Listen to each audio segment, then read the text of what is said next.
La presión arterial es la fuerza que ejerce la sangre contra las paredes de las arterias. A este se le van a estudiar dos momentos, que es la presión diastólica y la presión sistólica. La presión diastólica va a ser el cierre de las semilunares y la apertura de las auriculoventriculares, y la presión sistólica va a ser la apertura de las semilunares y el cierre de las auriculoventriculares. Lo que nos va a dar una característica más importante es la presión sistólica, lo cual va a ejercer o va a permitir la salida de sangre mediante la eyección de la contracción del ventrículo izquierdo, y esto nos permitirá la circulación mayor.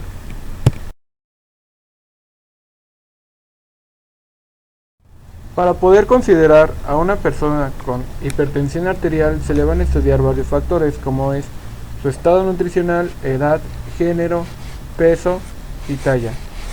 Para considerar que una persona sufre de un evento de hipertensión arterial será cuando cuente con una presión diastólica mayor de 90 milímetros de mercurio o una presión sistólica mayor a 130 milímetros de mercurio.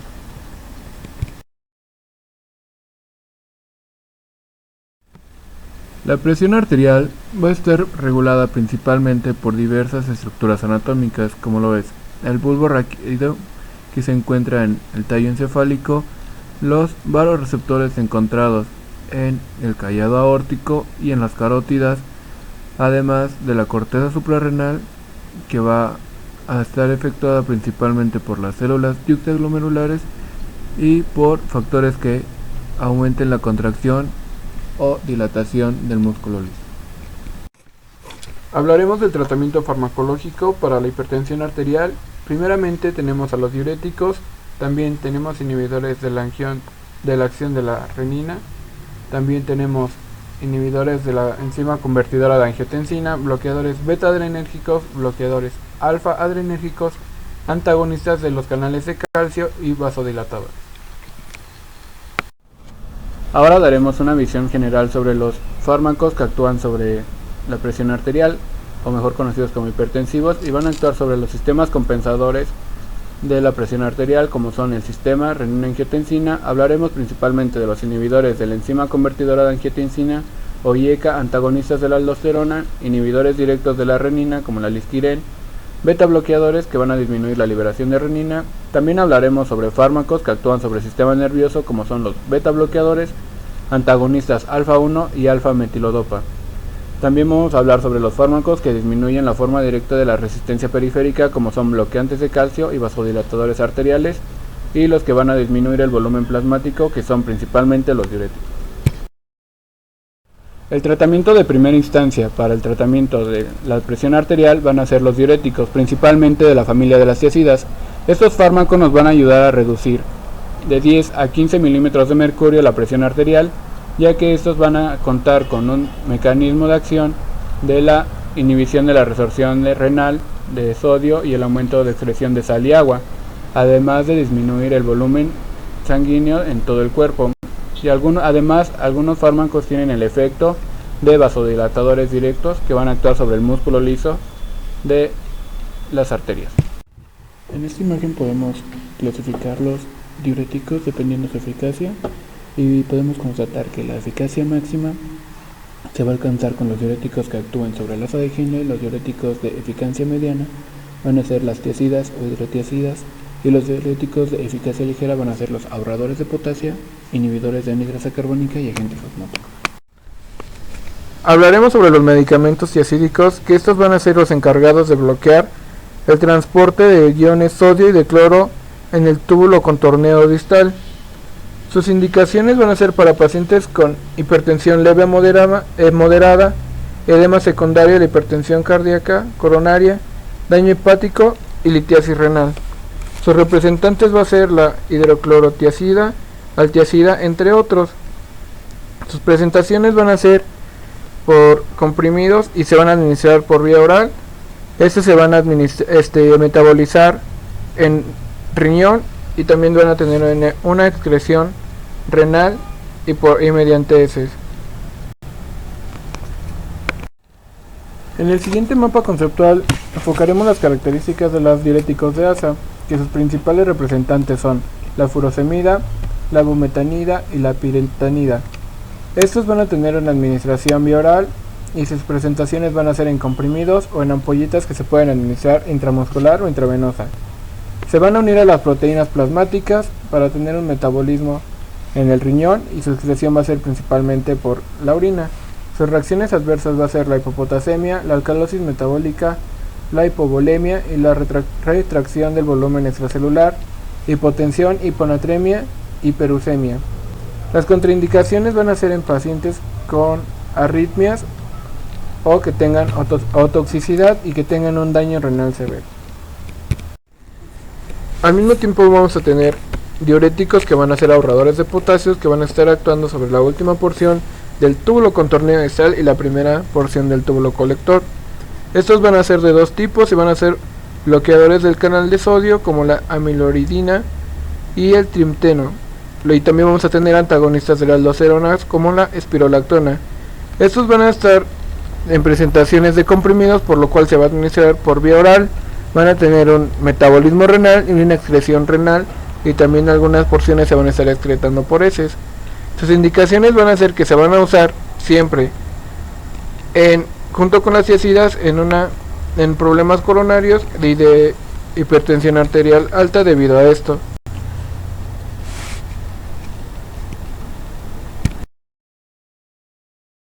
Bloqueantes beta-adrenérgicos. Los bloqueadores adrenérgicos beta actúan de dos formas.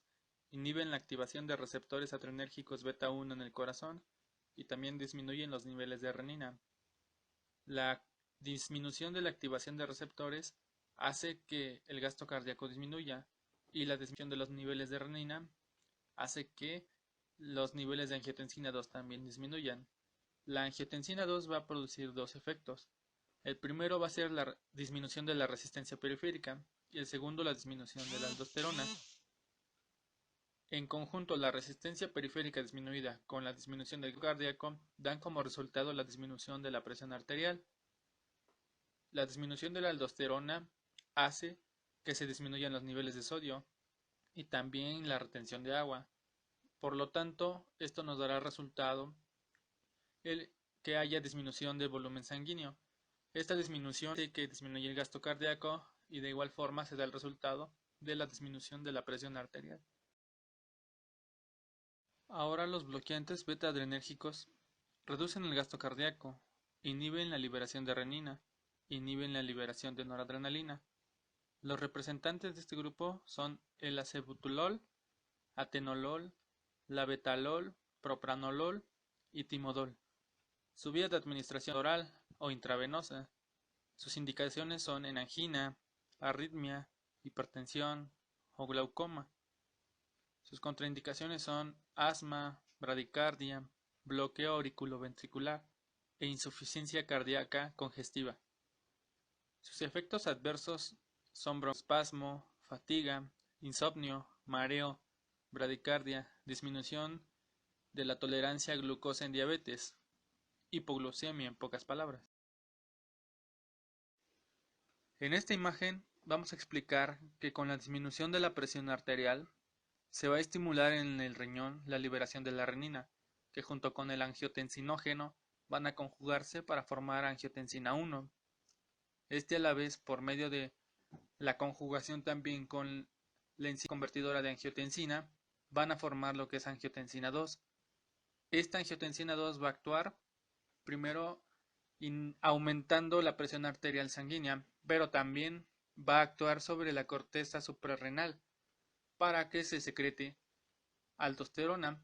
Esta aldosterona va a actuar sobre el riñón para que haya más retención de sal y así se aumente la presión arterial. Ahora explicaremos en conjunto todo el sistema renina-angiotensina-aldosterona. Este se va a activar cuando el aparato yuxtaglomerular detecte hipoperfusión renal. Esto estimulará al riñón para que se libere la renina. Esta renina junto con el angiotensinógeno, que es secretado por el hígado, van a conjugarse y formar angiotensina 1. Esta, con la ayuda de la enzima convertidora de angiotensina, que es producida en los pulmones, se va a formar angiotensina 2. Esta a la vez va a tener varias acciones. La primera es estimular la actividad simpática. La segunda va a estimular la reabsorción de sodio y cloro y la excreción de potasio. También va a haber retención de agua. Otra de las funciones es que estimula la corteza de la glándula suprarrenal para que se secrete aldosterona. Otra función es que va a estimular vasoconstricción arteriolar y un aumento de la presión sanguínea. Otra función que es estimular a la hipófisis del lóbulo posterior para la secreción de la hormona antidiurética, que a la vez estimulará al conducto colector para que haya una absorción de agua. Todo en conjunto va a dar como resultado la retención de agua y sal, una volemia aumentada, una perfusión del aparato yuxtaglomerular aumentada, que a la vez se va a reflejar en el riñón y va a hacer que se secrete menos renina y el sistema se regule por sí solo. Ahora hablaremos de los inhibidores de la actividad angiotensínica. De estos tenemos a los principales que son enalapril, captopril, lisopril y ramipril. Su mecanismo de acción es que inhiben la enzima convertidora de angiotensina. Esto a la vez reduce la angiotensina 2 o su formación. También esto ocasiona que se reduzca la aldosterona y causa vasodilatación. Su vía de administración es oral. Sus indicaciones son en hipertensión, insuficiencia cardíaca congestiva, en un infarto agudo al miocardio, y tiene que ser en un inicio de antes de las 24 horas.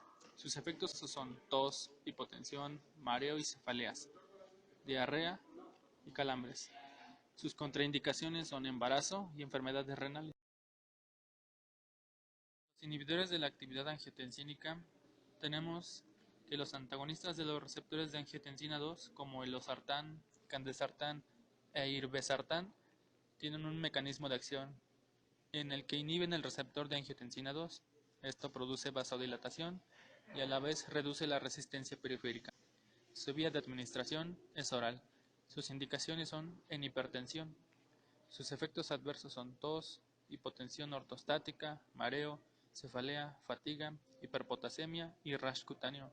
Su contraindicación es en el embarazo. Los antagonistas de calcio, además de sus efectos antiarrítmicos y antianginosos, los bloqueadores de los canales de calcio producen hipotensión arterial al dilatar las arteriolas. Inhiben la entrada de calcio al músculo liso arterial. De estos tenemos como ejemplo al verapamilo, diltiazem y nifedipino. Sus indicaciones son para profilaxis y tratamiento de angina e hipertensión. Las contraindicaciones que tenemos son en shock cardiogénico, el nifedipino está contraindicado en estenosis aórtica, el verapamilo y diltiazem en la insuficiencia cardíaca y también cuando hay uso de beta bloqueantes. Sus efectos adversos son para verapamilo diltiazem la hipotensión, bradicardia, insuficiencia cardíaca congestiva y estreñimiento. Para el nifedipino, hipotensión, taquicardia, edema periférico, rubefacción y mareo. Los bloqueadores de los canales de calcio tienen una acentuada reducción de la corriente de calcio en canales de calcio tipo L. En el músculo liso producen relajación, como por ejemplo tenemos al fármaco nifedipino. En el corazón disminuyen la contractilidad, disminuyen la frecuencia del nódulo sinoauricular y disminuyen la velocidad de conducción del nódulo auriculoventricular. En este tipo de reducción se encuentra el verapamilo y el diltiazem. Los agentes alfa-adrenérgicos bloquean selectivamente al receptor adrenérgico alfa 1 sin afectar el alfa 2. Como ejemplo tenemos la prazosina, terazosina y la doxazosina. Su mecanismo de acción inhiben la vasoconstricción, mediada por receptores alfa-adrenérgicos. Esto reduce la resistencia vascular periférica y la presión venosa. Su vía de administración es oral. Sus indicaciones son en insuficiencia cardíaca congestiva, hiperplasia prostática. Sus efectos adversos son astenia, cefalea, hipotensión ortostática, mareos y somnolencia. Los hipotensores de acción central, como la clonidina, metildopa, moxonidina, que son fármacos de segunda o tercera línea, tienen un mecanismo de acción. Son agonistas de receptores alfa-2 adrenérgicos. Al activarse, inhiben la liberación de adrenalina. y esto causa vasodilatación. Su vía de administración es oral. La clonidina puede también ser vía intravenosa. Sus indicaciones son para la metildopa en el uso en el embarazo. Los efectos adversos son sequedad bucal, galactorrea, disfunción sexual masculina. Sus contraindicaciones son depresión y daño hepático. Los vasodilatadores periféricos se van a dividir en arteriales y venosos. En los arteriales tenemos a la hidralazina y el minoxidil. En el arterial y venoso tenemos al nitroprusiato. Su mecanismo de acción es para la hidralazina, que interfiere en la acción del inositol fosfato del músculo lisovascular. Esto disminuye la resistencia vascular periférica y disminuye la presión arterial. Su vía de administración es oral y también puede ser intravenosa. Sus indicaciones son en hipertensión moderada y en el embarazo.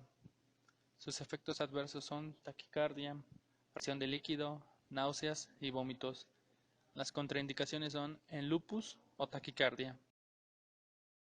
Los vasodilatadores periféricos tienen un mecanismo de acción. El minoxidilo antagoniza la acción del ATP intracelular en canales de potasio. Esto produce que haya una disminución de la entrada de calcio, que se refleja en una vasodilatación y así disminuye la presión arterial. Su vía de administración es oral. Está indicado en la hipertensión grave. Sus efectos adversos son hirsutismo, retención de sodio y agua, taquicardia. Sus contraindicaciones son enfeocromocitoma. El otro vasodilatador periférico es el nitroprusiato. Este tiene un mecanismo de acción en el que es un profármaco que se descompone en óxido nítrico en el músculo liso. El óxido nítrico activa la guanilil ciclasa. Esto produce vasodilatación. Su vía de administración es intravenosa. Está indicado en crisis hipertensivas. Sus efectos adversos son cefalea, mareo, náuseas, palpitaciones. Está contraindicado en daño hepático y en déficit de vitamina B12. Ahora explicaremos la división de los principales fármacos. Se van a dividir en tres: en inhibidores de la actividad simpática, en vasodilatadores y en los que depletan sodio y agua. Los inhibidores de la actividad simpática se van a dividir en centrales. Entre estos encontramos a la metildopa y a la clonidina. Después vienen los bloqueadores de la neurona. Aquí se encuentra la reserpina y la guanetidina. Después vienen los beta bloqueadores. Aquí los principales o más importantes son atenolol y propranolol. Después vienen los alfa bloqueadores. Aquí comúnmente se encuentra la prazosina y la terazosina. En los vasodilatadores tenemos a los del cisteína-angiotensina. Los primeros son los que inhiben la síntesis de angiotensina 2, como el captopril o enalapril. Después vienen los que inhiben los receptores de angiotensina 2, que son los sartán y valsartán. Luego después tenemos a los bloqueadores de canales de calcio. Aquí se encuentran la amlodipina y el verapamil. Después vienen los vasodilatadores directos o mixtos, como la hidralazina, el nitroprusiato y el minoxidil. Por último tenemos a los que depletan sodio y agua, que serían los diuréticos. Aquí tenemos a la hidroclorotiazida, clortalidona, espironolactona y el furosemida.